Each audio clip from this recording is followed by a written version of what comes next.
What's going on, everybody out there? This is Popular Stranger, and we are back at you again today with another Madden 25 Ultimate Team video. In today's video, we're going to be going over the best free 99 overall Rising Stars Champions to add to your MUT 25 squad. Now, we did this video last week when part 1 of the promo dropped, but part 2 came out today, and more importantly, not only did we get new players to choose from, but also you can max out the field pass. It's pretty straightforward on how you earn these free 99 overall players. You play through the field pass, knock out all of the objectives. Don't even have to knock out all of them, but you can do this today. You can see I've done it already on my no money spent account. Once you reach the end of it, you get a 99 overall B&D fantasy pack that gives you all of the choices from every champion from part 1 and part 2. I went through all of the cards and figured out the best ones that you guys should be choosing based on position, of course. So let's go ahead and just jump right on into it. And we're going to start at the quarterback position. Really good card here. Last week when I made this video, didn't really use this card a ton, but I tried him out over the weekend. We put out a card review on 99 overall Bo Nix. If you need a quarterback, I'd still say use Season 8 Shedeur Sanders over him, but if you don't want to use that card or you don't have enough upgrade tokens to use that card and you still need a quarterback, Bo Nix is good. And all of these cards are really inexpensive considering they came out last week and then today. You can find most of them for 300K and under. Some might be like 350, but overall, not bad price points on any of them. So with Bo Nix, he's going to get the nod over Jaden Daniels, who just unfortunately had terrible abilities. And then we got a Michael Penix Jr. today. He's a left-handed quarterback. If I put out a survey of 1,000 MUT players and said, do you want a right-handed quarterback or a left-handed, I think most would lean right-handed. And I think Bo Nix just gets a better ability stack as well. So that's why we chose him. On all of these cards, I'm going to go through my recommended ability stacks on them. And we're going to go from the bucket on the far right when you go to the upgrade path and then move our way left. So in the far right on Bo Nix, you're going to go with nothing. There's just not abilities that are worth the 1 AP. To the left of that, you're going to go Sideline Deadeye for 0 AP. To the left of that, you're going to go Truz. Now, if you want to go dots here, that means you don't need any of the Deadeye abilities. I'm just giving you the recommended setup in my personal opinion, and this is what I used on him, and I had a lot of success with the card. So in the one passive X Factor ability bucket, I'm going Truz over everything else so you can run with him and not have to worry about fumbling for the most part. To the left of that, you're going to go Pass Lead Elite, which will cost you 2 AP. To the left of that, you got Master Tactician, which will be 1 AP. Then you go Inside Deadeye, and finally Lofting Deadeye. If you want to go Protected instead of Lofting Deadeye, you can do that as well. And on this card, he also has Brick Wall, which is going to break a lot of sack attempts, especially and very useful when you're facing people who are loot blitzing. You'll be able to extend some plays because of this ability. I put out a YouTube short on it earlier today where you could see how good the ability was. And then he also has Red Zone Deadeye baked on.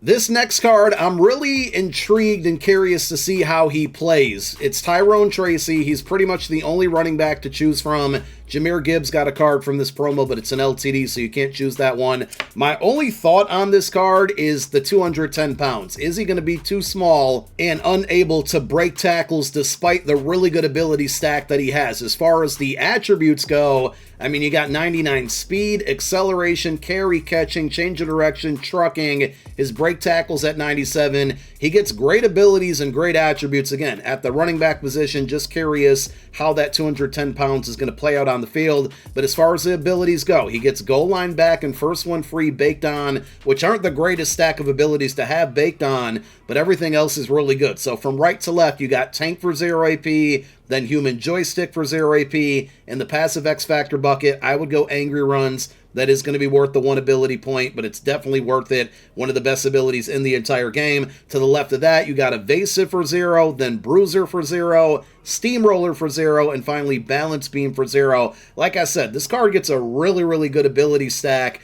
That plus 99s in all of the important categories looks like a really good card if you need a running back. The wide receiver position is definitely the deepest as far as like the best cards to choose from.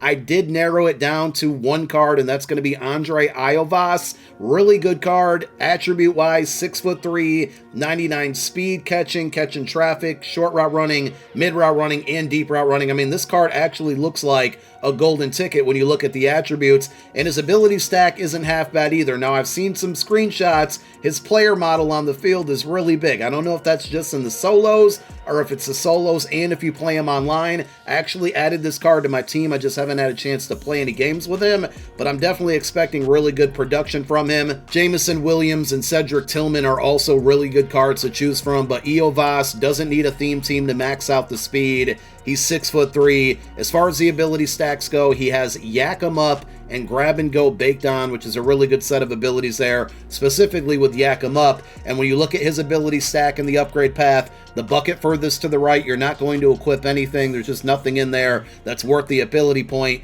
To the left of that, you can either go deep in Elite or short in Elite. I'll leave that one up to you. I would lean towards deep in Elite because he's a taller receiver that's likely going to play on the outside for you.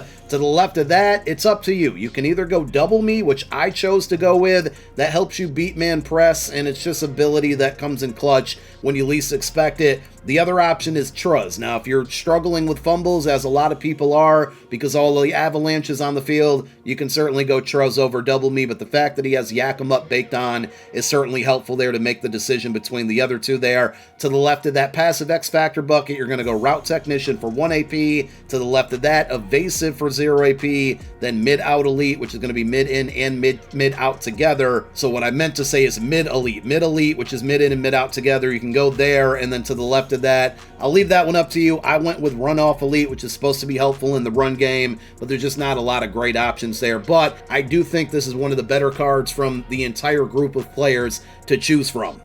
Now over to defense, two really good pass rushers. The first one is going to be Greg Russo. I added this card to my team last week. He's been incredibly productive. He's made so many plays. He's still the starting left end on my 99 overall goon squad. 6'6", 98 speed, 99 acceleration, tackle, block shed, and power move. He's got 95 strength, 93 finesse move, but it's all about the abilities. He gets a really good stack. The baked on abilities are going to be Unstoppable Force and Enforcer. And then on top of that, again, going from right to left, you can put inside stuff on him on the bucket furthest to the right. It's not really necessary because he's not playing defensive tackle, but it's there and it's 0 AP, so you might as well equip it. To the left of that, you're going to go double or nothing. To the left of that, in the passive X Factor bucket, I'm recommending Relentless. I think the combination of double nothing, Relentless, and Unstoppable Force is a really good cocktail to get pass rush these days. I'm just not a fan of Colossus. Also, combining Colossus and Unstoppable Force together, they just don't work well together in my opinion for the most part. They might work good for you, they just don't for me, so I'm giving you my opinion here. So in that passive X Factor bucket, Relentless. To the left of that, Tackle Supreme, then Lurker, which can be good for D-line picks. To the left of that, Enforcer Supreme, and then finally Reach Elite. And then another pass rusher, this time it's going to be an outside linebacker. We have Nick Herbig. He's basically getting the same ability stack. He gets the nod over Jared Verse because he's +1 in speed and I think +2 or 3 in finesse moves. So Nick Herbig, 98 speed, 99 acceleration, tackle, block shed, and power move. The finesse move is 97. His zone is actually a little bit better than Jared Verse. It's not enough to put him in coverage at all, but I just wanted to point it out there. And with the ability stack, it's almost like the reverse for specifically the passive X Factors, because Herbig is going to get Relentless baked on for 0 AP, which means when you get to that passive X Factor bucket, you can just choose Unstoppable Force. So with him, from right to left, the furthest ability bucket to the right, you're going to go nothing. Then you're going to go double or nothing for 0 AP. And the passive X Factor bucket, again, I'm going to recommend Unstoppable Force for 0 AP. If you want to go Colossus for 1, because that ability plays better for you, go ahead and do it. To the left of that bucket, you got Tackle Supreme for 0, then Enforcer Supreme for 0, Lurker for 0, again for D-line picks, and then finally Reach Elite for 0 AP. Jamie and Sherwood is another card that I added today. I just haven't had a chance to use him, but I'm really intrigued and looking forward to seeing how this card plays. 6'2" middle linebacker. I think that's tall enough, especially with the way knockouts play this year. And at this point in the game, he's got stock 98 speed, 99 acceleration and hit power, zone coverage at 94, tackle and block shed at 97. His strength is low. I don't think that's going to be a big concern. And you can't see it on here, but this card actually has 9 99 man coverage, which obviously is maxed out there, and I would probably say he's one of the very few middle linebackers in the game that has a maxed out man coverage. You just don't see that quite often. His baked on abilities are really good because it allows you a lot of flexibility with everything else. He gets lurk artist, which is a must on a linebacker. He gets that baked on for 0, and then reinforcement, which gives you good block sheds against the run and knockouts against the pass. So on top of that, you can still then go with the ability stack from right to left. Nothing in the bucket furthest to the right. To the left of that, you got Enforcer Supreme for 0. Then you have Avalanche for 0 for forcing those fumbles. To the left of that, Passive X Factor bucket. Tackle Supreme for 0, then Extra Pop for 0. To the left of that, Defensive Rally, which should improve your pass rush a little bit on 3rd and 4th downs. And then finally, Out My Way, which is the #1 counter right now to all of the vanguards on the field. And at the middle linebacker position, a really valuable ability to have on there. So really good ability stack on this card. He's good in pass coverage. You can stop the run. You can use him. He can pretty much do it all. At the cornerback position, again, pretty deep. Some new choices to go with today, but I still think Jarrian Jones is the best option out of all the corners that you can choose from. If you want to take Teron Bland or Kool-Aid McKinstry, be my guest. I think Jones is the best option. 6 foot tall, stock 99 speed, man coverage, zone coverage, and agility. His acceleration and press coverage at 98. He does have low jumping and play rec. I don't think that's a big concern. He's going to get Zone Hawk and Out My Way baked on for 0 AP. And with his ability stack from right to left in the bucket furthest to the right, you're going to go nothing right there. Nothing in there is worth the ability points. To the left of that, you got Enforcer. To the left of that, in the Passive X Factor bucket, Universal Coverage. That's going to give you all the knockouts in every situation that you need. To the left of that, you got Tackle Supreme, then Extra Pop, so he gets some good tackling abilities, especially with Out My Way baked on there. To the left of the Extra Pop bucket, you're going to go Bench Press, and then finally Pick Artist.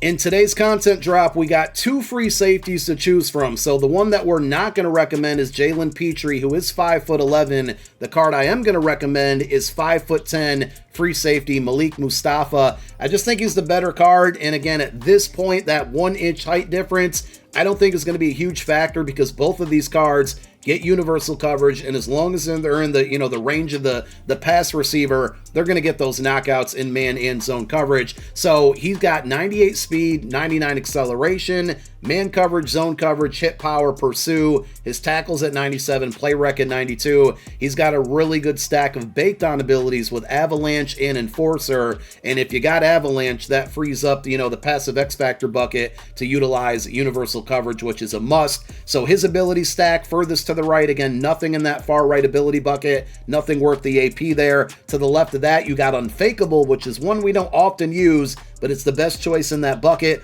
To the left of that, in the passive X Factor bucket, you're going universal coverage. To the left of that, you have Tackle Supreme, then Enforcer Supreme, then Out My Way, and then finally Pick Artist. And at strong safety, Reed Blankenship is still going to be the recommended player at this position. He came out in the Part 1 drop. I have him on my team. He's been pretty good. So he's 6'1", stock 98 speed and acceleration, pursue, tackle, hit power, and zone coverage, 99s, man coverage at 95. He's got a good ability stack baked on there, reinforcement, which again, better block sheds against the run and knockouts in most places on the field. And then you also have Crusher there as the other baked on ability, which honestly, I don't know if that one does too much. Reinforcement on Reed is really, really nice there. And then with his ability stack, the bucket furthest to the right, you're going to go deep in zone KO. You literally don't need it, but it's there and it's 0 AP, so you might as well equip it. To the left of that, you got Pick Artist for 0, then universal coverage in his passive X Factor bucket. I don't think I need to explain why you need to use that one anymore at this point.